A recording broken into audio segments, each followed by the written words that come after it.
Hello dear student, कैसे हैं आप सब। आई होप सब अच्छे होंगे। तो बच्चों, आज हम हिंदी व्याकरण की क्लास 5th का चैप्टर नंबर 13 शुरू करते हैं। तो बच्चों, हमारे चैप्टर का नाम है विराम चिन्ह। ठीक है बच्चों, आज हम विराम चिन्ह के बारे में बात करेंगे। ठीक है, विराम चिन्ह कैसे होते हैं, कौन कौन से होते हैं, विराम चिन्ह के नाम क्या होते हैं, हम विराम चिन्ह के बारे में आज जानेंगे और समझेंगे। ठीक है बच्चों, सबसे पहले हम देखेंगे विराम शब्द का अर्थ विश्राम।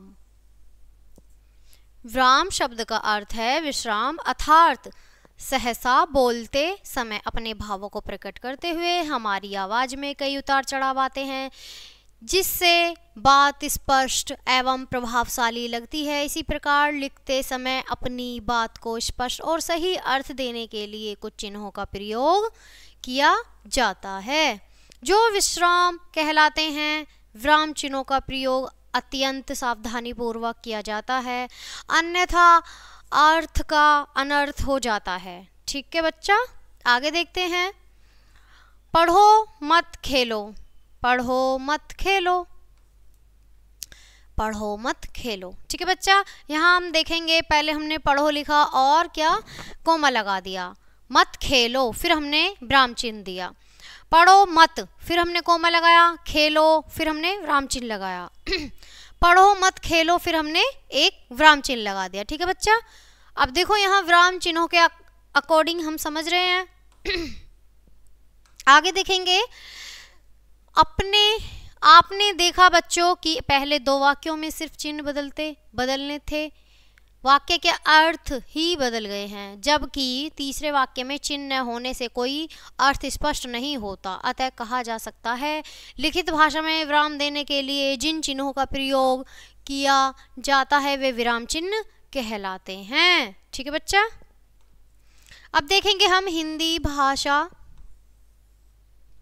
बच्चा देखेंगे हम हिंदी भाषा में प्रयोग होने वाले विराम चिन्ह। ठीक है बच्चा, इतना समझेंगे हम। यहाँ हमारे कुछ विराम चिन्ह दे रखे हैं और ये चिन्ह है, यहाँ विराम है, ये चिन्ह है। देखो बच्चा, पूर्ण विराम, पूर्ण विराम कौन से होते हैं बच्चों, जो एक डंडा होता है। पूर्ण विराम आपको दिख रहा है, ये हमारा पूर्ण विराम है। अल्प विराम, अल्प विराम कौन सा होता है बच्चा, कोमा। ठीक है, अर्ध विराम कौन सा होता है, एक बिंदु और कोमा। ठीक है बच्चा, प्रश्न चिन्ह, प्रश्न चिन्ह हमारा प्रश्न चिन्ह होता है। ठीक है बच्चा, अब आ जाता है उद्धरण चिन्ह। उद्धरण चिन्ह देखिए बच्चा, उद्धरण चिन्ह कौन कौन से होते हैं, ये होते हैं। ठीक है, जो डबल इन्वर्टेड कोमा हो जाता है, डबल कोमा, तो वो हमारे उद्धरण चिन्ह हो जाते हैं बच्चा। ठीक है, अब आ जाता है विस्मयादिबोधक। अब ये विस्मयादिबोधक आ जाता है बच्चा, जो हम इस काम जो लिखते समय हम चिन्ह लगा देते हैं। ठीक है, योजक चिन्ह अब आ जाता है बच्चा, योजक चिन्ह एक डैश की तरह, योजक चिन्ह। ठीक है बच्चा, आगे देखेंगे पूर्ण विराम। अब बात करेंगे हम पूर्ण विराम की। पूर्ण विराम वाक्य के पूर्ण होने की सूचना देने वाले चिन्ह को पूर्ण विराम कहते हैं। जैसे मैं भारत का नागरिक हूँ, तो यहाँ पे पूर्ण विराम आ गया, उसके बाद हम कुछ और नहीं कहेंगे, मैं भारत का नागरिक हूँ। ठीक है बच्चा, आगे देखेंगे अल्प विराम। अब बात करेंगे अल्प विराम के। अल्प विराम कैसे लगाते हैं, पढ़ते समय जहाँ थोड़ी देर ठहरना हो तो कोमा लगा दिया, यहाँ पे पूर्ण अल्प विराम, वहाँ अल्प विराम लगाते हैं। ठीक है, जैसे मैंने पेन पेंसिल किताब और कॉपियाँ खरीदी, हाँ मैं कल तक आ जाऊंगी। ठीक है, अब बात करेंगे अधर्ध विराम की। ठीक है, अधर्ध विराम की बात करेंगे। पूर्ण विराम से कम देर ठहरने के लिए अधर्ध विराम का प्रयोग होता है।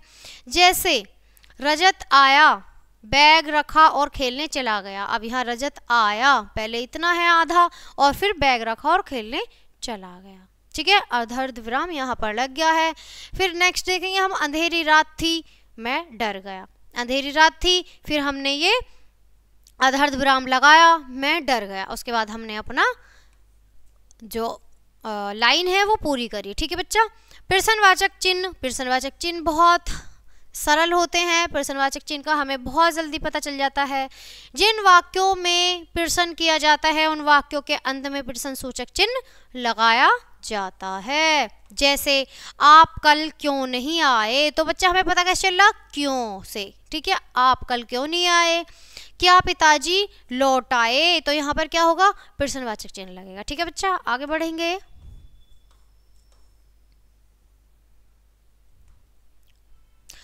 अब बात करेंगे बच्चा उद्धरण चिन्ह की। उद्धरण चिन्ह की इस विराम चिन्ह का प्रयोग निम्नलिखित दशाओं में होता है। अब देखिए कैसे, किसी के कथन को ज्यों का त्यों देने के लिए। ठीक है बच्चा, जैसे माँ ने कहा है मैं किसी की बात नहीं सुनूंगी, तो यहाँ पर क्या आ जाएगा, उद्धरण चिन्ह आ जाएंगे ये। ठीक है, नेहरू ने कहा आराम हराम हराम है। ठीक है, नेहरू ने कहा आराम हराम हराम है। ठीक है बच्चा, आपने ये लाइन पढ़ ली। अब देखेंगे हम नेक्स्ट लाइन।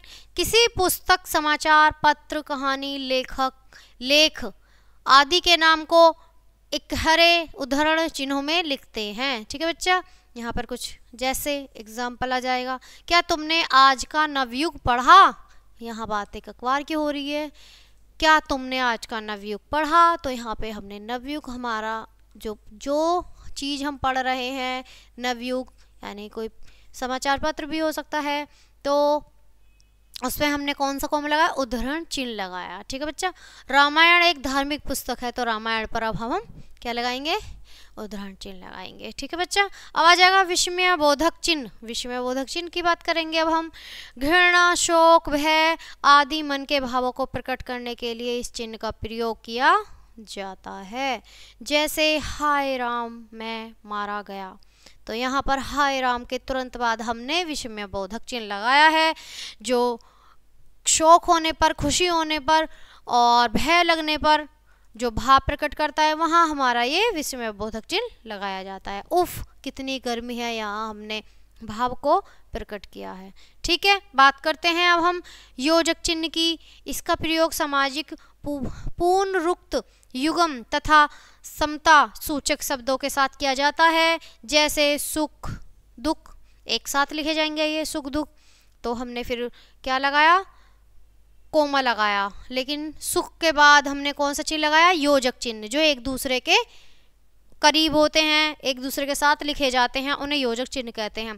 बार बार, यहाँ पर हमने बार बार, हानि, लाभ, रात दिन या दिन रात, माता पिता आदि। ठीक है बच्चा, आइए अब अपने चैप्टर पर एक नज़र डाल लेते हैं हम। अब तक हमने क्या पढ़ा, लिखित भाषा में रुकने के लिए जिन चिन्हों का प्रयोग किया जाता है उन्हें विराम चिन्ह कहते हैं।